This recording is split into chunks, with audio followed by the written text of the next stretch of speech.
how do we actually provide Earth observation-based services? Like we've done with the weather. And how the space community engages and prepare for the fourth industrial revolution. This is my new love. EO as a service, there's a number of things that we know.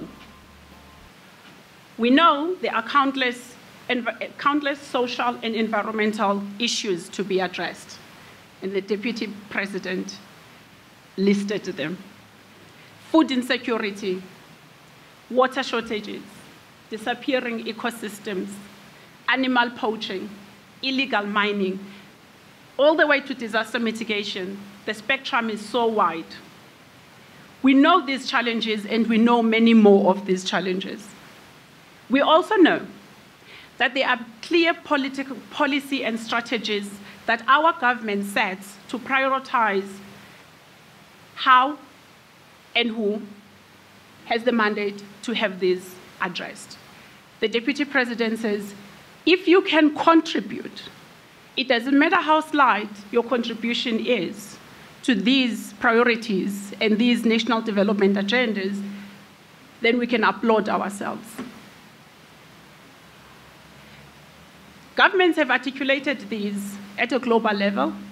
We talk about the Agenda 2030 on Sustainable Development Goals, the Paris Agreement on Climate, the Sendai Framework on Disaster Risk Reduction.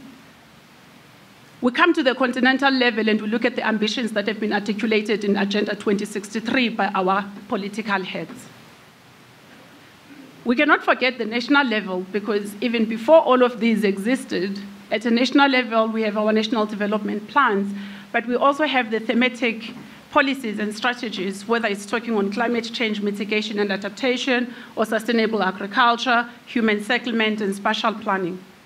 These are the ones at the national level.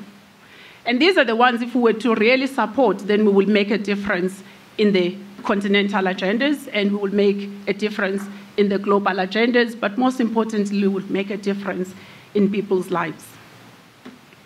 Yesterday, the Cabinet Minister of Defense told us that at the end of the day, it is all about the people, making people's lives better. In South Africa, we have distilled the service delivery agenda to the triple challenge. And I actually heard the Deputy President refer to the same: poverty, inequality, and unemployment. Because sometimes it's so difficult to remember what the national agendas, what the Agenda 2063 and the global agendas are saying. But if we were to remember that we're supposed to make people's lives better, and we remember only these three as the agenda that our government has, because at the end of the day, whatever our governments put up, they're wanting to address poverty, inequality, and unemployment. I'm going to come back to this later. We also know that Earth observation can detect changes in climate change that are caused by climate change. We can monitor crop growth. We can identify areas of productive soils. Actually, the Deputy President also asked us, how can we make this continent more productive? We definitely can help to making this continent more productive. We can support spatial planning. We have proven day in and day out that this capability or this technology that we have can be used to address social and environmental issues, that it can be used to support policy implementation, policy formulation, and policy review. We've also established over years advocacy groups such as the Group on Earth Observation. And GEO on its advocacy has identified 3 policy frameworks that it uses to engage. These being the Sustainable Development Goals, Paris Agreement on Climate Change, and the Sendai Framework for Disaster Risk Reduction. Meaning that GEO takes and packages the work that it has on its work program. It's got over 70 activities. Packages these and use this as a communication toolkit to show our political leaders how Earth observation responds to the global developmental agenda. It also means that at a local level, as we try to engage our political leaders and we struggle to articulate the value of Earth observation, and we struggle to actually connect how what we're doing day in, day out can help address policy, we could take some of these communication toolkits that organizations like GEO have prepared. For example, you might be looking to know, how does Earth observations or geospatial sciences map into the Sustainable Development Goals? Which of the goals can be supported by Earth observations? Which of the targets can be supported by Earth observations? And which of the indicators can be supported by Earth observations? You get this in just one pamphlet in a graph. Visit the GEO website and you'll find this. We've also established efforts on coordination, because we say, and this was repeated all the time yesterday, partnerships are critical. Working throughout the value chain is critical. So coordination becomes critical because it also helps us spend our resources better. AfriGeo is one such coordination platform that we've set up for Earth observations, and RCMRD is now helping us to take this initiative forward, and we are much, much appreciative. Hopefully, through the partnerships that we formulate in AfriGeo, we can actually deliver together on the Earth observations for impact. For over 50 years now, I won't go to the moon landing, but it's been over 50 years, and this excludes the aerial imagery analysis. If we just look at the time of Landsat alone, that we've been involved in data analysis, Earth observations, data analysis. Over these 50 years, we've done a lot of research, successfully so, on Earth observation applications. We've implemented a lot of projects at national, regional, and global level. We have developed plenty of products and demonstrators across thematic and societal benefit areas. We have built capacity, we've built knowledge, we've built infrastructure. When we talk about infrastructure, we have to remember that we start with the Earth observation satellites, because we're all about satellite data. The data holding centers, data processing and exploitation platforms. Of late, we've got your ESA exploitation platforms, we've got your Google Earth engines, and we've got data cubes, such as Digital Earth Africa. We continue to develop and produce in all of these areas. Further, if we look broader on the space applications, we have had critical successes in ensuring that space technologies or space applications are used to make our lives better. Satellite communications for banking, what would we do without ATMs, without online banking? M-Pesa comes in, right? What would we do without the weather reports that we are so dependent on to tell us whether I should wear these open shoes or not?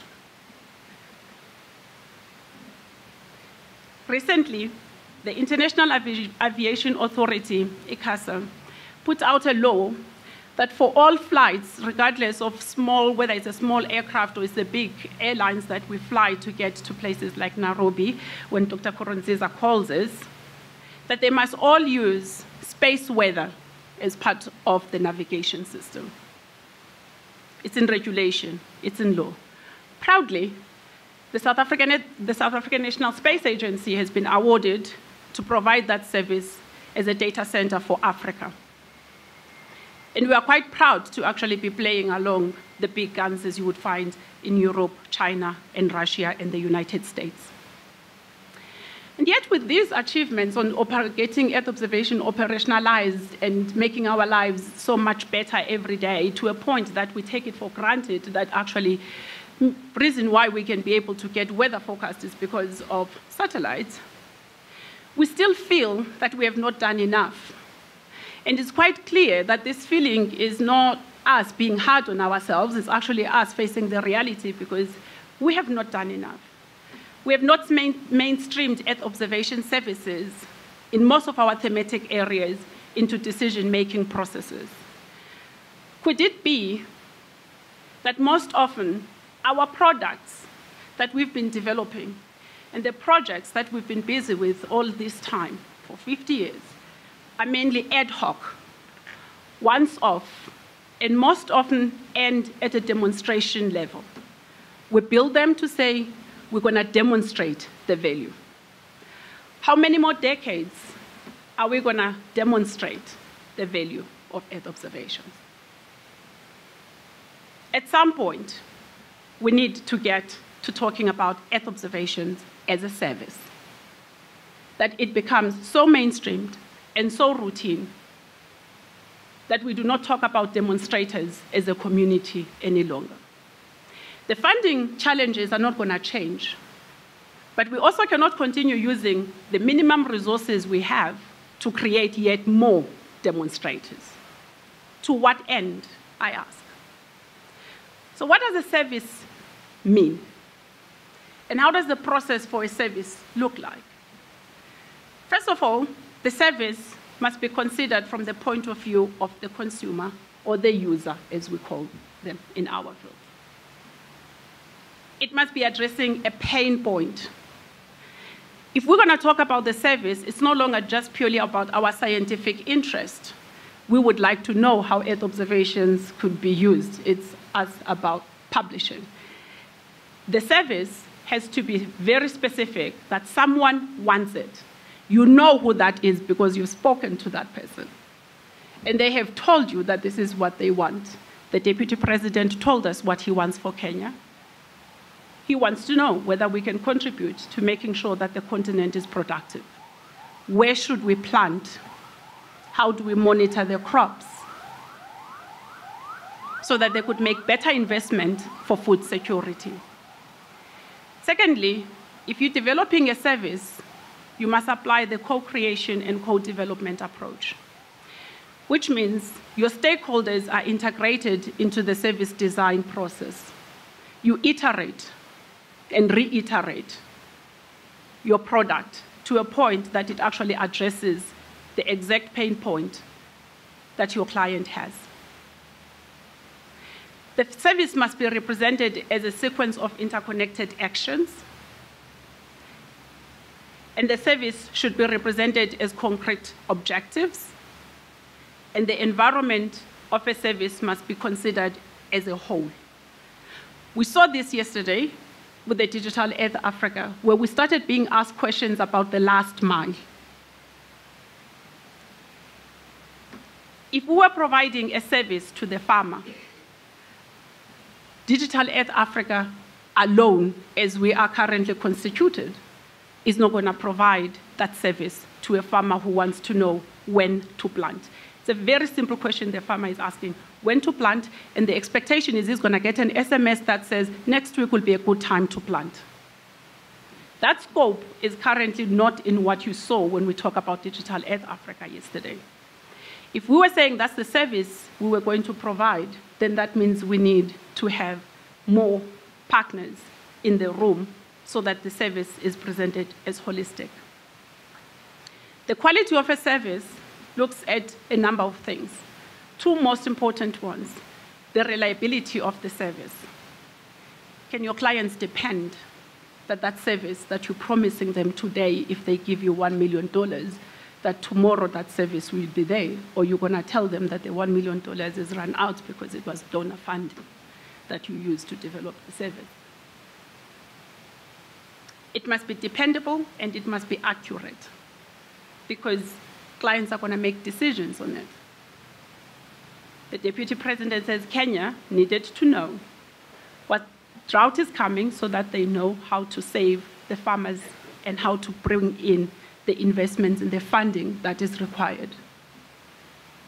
If you give false information, wrong instruments will be assets.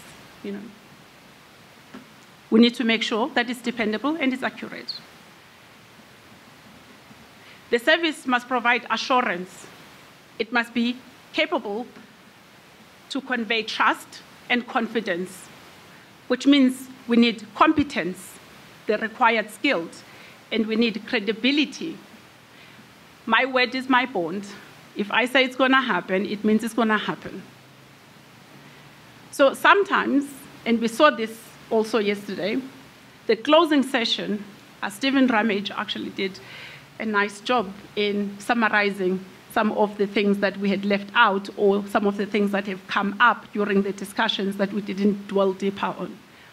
And one of them was, how do we articulate, how do we address expectations that will not be met by Digital Ed Africa? It's quite specific. For us and for your service to give assurance, you must also be able to articulate what it is that it will not do, so that your client doesn't turn around tomorrow and say, but you said, or but you never said, because clients do say that as well. You never said, you should have said. I have a question for those who are more informed than me in the room. There's been a movement to define service levels because of digitization and the change in business models that brought us the terms like data as a service, infrastructure as a service, which is often now captured under platform as a service, and content as a service, software as a service. The question I have is, where do we actually map Earth observation products into these levels? So I think data as a service, data providers like myself, whether it's public or private, this is where we fit in, space agencies. Platforms as a service, cloud providers. Software as a service, those of you who can actually code, algorithm developers. Where do we put the output products that we develop? Take, for example, your land cover map that comes out of the data, and you use the infrastructure and the software to actually come up with a land cover product. How do we articulate that level? So this is a question you can help me figure the answer out during the social event. I saw earlier on that there was a social event later on today. You can help me with that. Would we possibly keep it under data as a service? Because it is, to someone else, it could still be seen as yet another level of the data. Or do we take from the media and go for content as a service? I don't know. I'm open to hearing your thoughts. Now, when we talk about the operationalization or AO as a service, let's take one example.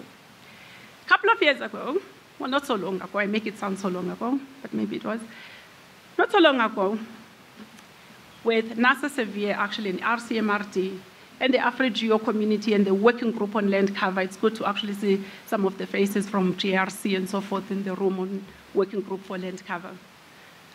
We undertook to look and see land cover mapping in the continent. We asked the questions on, do you have a land cover in your country? Do you have a regional land cover? When was it generated? And when will it be updated? And all those questions. When we ask about the timeframes for land cover mapping, you would get answers that range between 5 and 10 years. If you look at land management, spatial planning, and environmental reporting requirements in any country, the reports are generated way, way more frequent than that. So where do we get our time frame to say land cover mapping 5 to 10 years? We give this response because we've been restricted by data and by platforms. We haven't been able to access data so frequently, and we haven't been able to process data so frequently. This time frame was definitely not set up by the policy requirements. So land cover maps, as much as we love them, we need to make sure that we actually develop them timely, so that they could actually do that which we really want them to do, which is help policymakers. And the land cover data set actually is one of the most important data sets ever, because it cuts across so many application areas. So we need to focus on moving towards services. And when we talk services, I repeat, we're addressing a pain point of a client. So the land cover maps, and thanks to Digital Earth Africa, so I'm putting my own priority thing there, Adam, we could actually have them appropriate for those environmental reports to be developed, supported by Earth observations data. If we commit to this, it will be a service that we say we provide, and now we can say we can actually start thinking about making those promises and commitments, because we will have Digital Earth Africa. Where does the fourth industrial revolution come in all of this? Often, I hear people saying, fourth industrial revolution is coming. No. Fourth industrial revolution is here. We're not talking about a future of the next generation. Humanoid robots, such as Sandy and Sophia, become more and more intelligent each day, to a point of being able to participate in conversation beyond the trained responses that they initially had. And this is because of artificial intelligence. So they're learning, they're taught to learn, so that if you ask them something that they were not programmed for, they can search their database and provide you an answer. The last tour of Sophia was quite amazing. She has 50 emotional impressions that she can make. She can smile, she can laugh, she can cry, she can look sad. And when you ask her, why are you sad? She'll tell you why she's sad. Of course, that part is programmed. But you could ask Sophia something about climate change that is not programmed, and she'll be able to give you a response, because she's got enough data to actually give you that. So artificial intelligence, even on robotics, is not something of the future. How would I define 4IR to Andre's grandmother? It depends whether she bakes good cookies or not, Andre. It could be a short or it could be a long answer. I don't have this answer, so I think Stephen should add this into the WhatsApp group for telling Andre's grandmother what is GIS and what is Earth observation, so we can add there. What would we tell Andre's grandmother what 4IR is? It's much easier to understand 4IR if one actually looks at how it all evolves. First industrial revolution, we can say here, because we're talking about steam engines and so forth, we looked at knowledge formulation. That's the first industrial revolution. The second industrial revolution around electrification, it was knowledge evolution. The third, internet. Let's call it knowledge distribution. And the fourth industrial revolution, cyber infrastructure, artificial cognization, robotics, knowledge mutation. So someone needs to translate that for Andre's grandmother. I cannot. The technologies that are of interest to us in space is your artificial intelligence, Internet of Things, blockchain, and quantum mechanics. Of course, we're talking about deep learning, soft learning, and machine learning. But for space specifically, what does it mean? And I'm going to try to illustrate this in terms of SANSA. 4IR is not possible without data. It's very data intense. The Earth observation or satellite data has not even found itself yet to be used in 4IR. So we have a commodity that could actually be a good contribution to the 4IR and to those who are busy with AI and IoT. SANSA alone has got over 30 years archive of satellite imagery that covers wall-to-wall the South African land surface and coastline, and as well as over 80 years of geomagnetic data. This data has not found its way at all into the technologies or the products that are coming out of 4IR. In satellite development for the near Earth and deep space, small satellites, we can now look at building smaller satellites because we're looking at small computer chips that could enable onboard computation, novel sensors, and robotics. 4IR for interconnected space systems optimized to operate and provide multiple payloads for the provision of intelligent data downstream, what they call M2M platforms. 4IR technologies in satellite operations related to the data telemetry, tracking and command of satellites. 4IR in the ground station management. Like I said, I'm looking from a perspective of a space agency, because these are all the components that we have to deal with. But most importantly for us here, it's 4IR in Earth observation applications. machine learning for time series analysis, neural networks for forecasting, and development of near real-time applications. The process right now, we download, satellite takes the data, ground stations pick it up and download it, gets processed in the ground station, get passed beyond the D mode to actually come to the Earth observations. We process it and we put it up for someone to download it. Okay, so now with Google Earth Engine, data cubes and stuff, no more downloading, okay? So we take that part away. But there's still so much processing that we have to do before we can actually get to the data. Now, what happens if we can actually build the tools that allows what we term near real-time applications?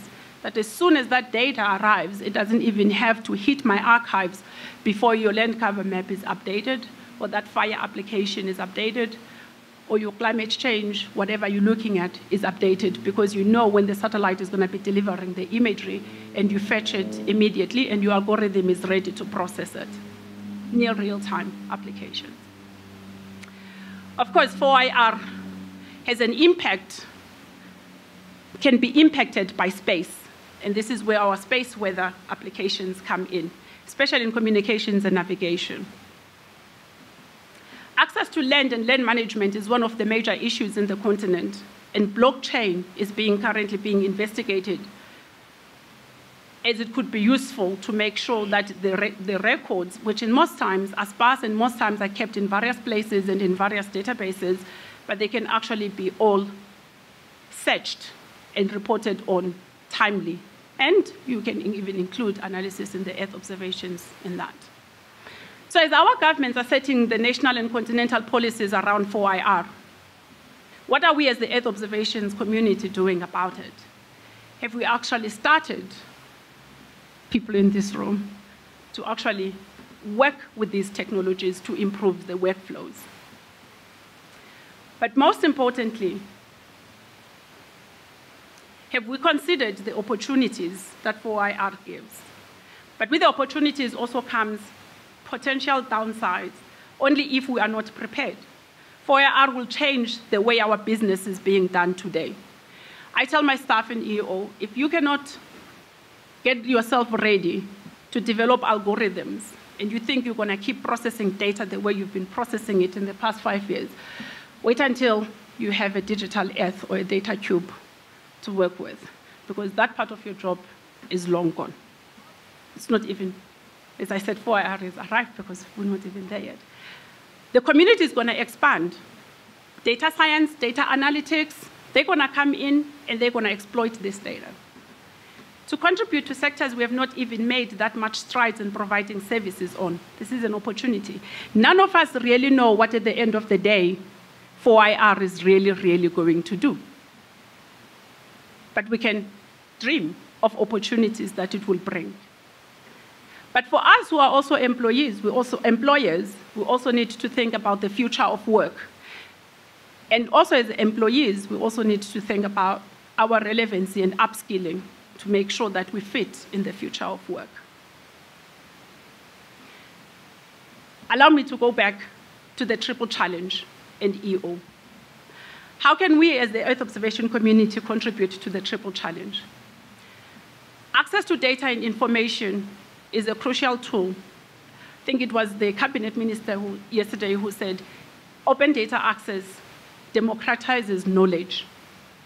This is a tool that you can use to address inequality. As we all know, the term information is power. Development of Earth observation-based commercial services, spin-off companies for us who are in government, would enable us to be creators of employment. We know that private sector provides about 90% of employment in developing countries. It's not government that employs people. So we need to make sure we stimulate the industry's Earth observations so that more industries in this sector come up. Do we actually even have a dream as the Earth observations community of what our industry would look like and what our contribution to the GDP would look like? We talk about mass capacity, mass human resources, but we haven't quite talked about the economic contribution we would like to make. Put it in numbers. the number of employed people coming out of our industries, put into numbers. We do not have these. If we were to address these, then we will be talking and contributing to unemployment.